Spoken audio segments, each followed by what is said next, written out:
You feel that people have maligned your character? I have been assassinated. I have been buried alive. But I'm alive. Emotions were high as R. Kelly breaks his silence in his first TV interview since his arrest, denying all sexual abuse allegations, including those documented in Lifetime's Surviving R. Kelly docuseries. Yeah, the singer sat down with CBS This Morning's Gayle King, and she did not hold back with her questions. ET is breaking down the most explosive moments.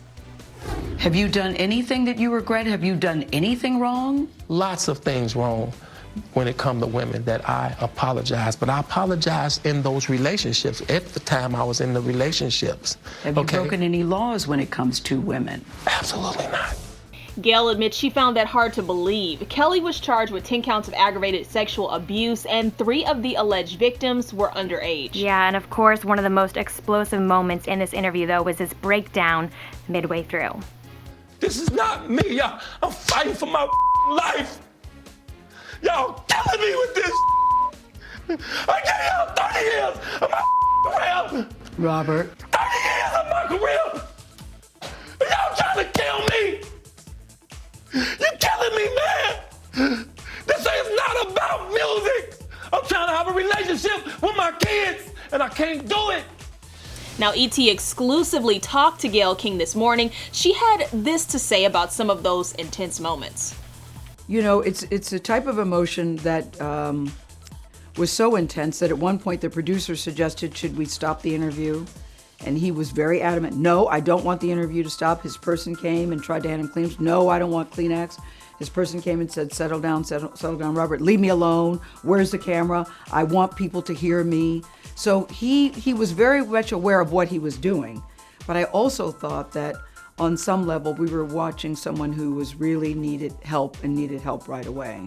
I was never afraid. I never thought that R. Kelly was going to hurt me. I knew that he was upset with me. I knew that he didn't like some of the questions, but I never thought that he was going to physically attack me. I never thought that.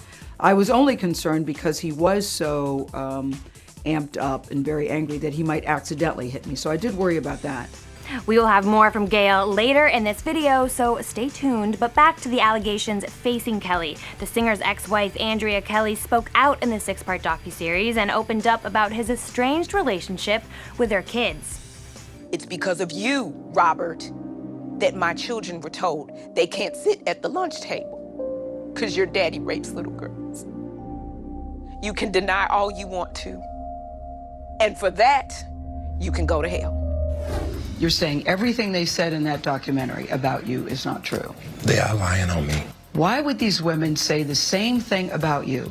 That you are controlling, that you are abusive, that you tell women when to eat, when to go to the bathroom, when they can sleep, where they can dress. You can start a rumor on a guy like me or a celebrity just like that. All you have to do is push a button on your phone and say, so-and-so did this to me. R. Kelly did this to me. And if you get any traction from that, if you're able to write a book from that, if you're able to get a reality show, then any girl that I had a relationship in the past that it just didn't work out, she can come and say the same exact thing. So he has a point here. In many cases, people do create these, false narratives about celebrities to gain fame. But in my opinion, I don't think that's what we're dealing with here in light of all these claims against him. Now, this part made my stomach turn when I watched the docuseries. All of the alleged victims, their stories were so consistent.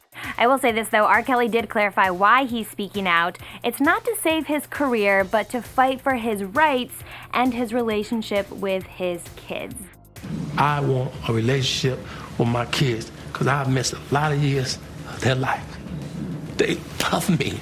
I love them. And they want a relationship with you. I bet you they do. Yeah. I bet my breath on it.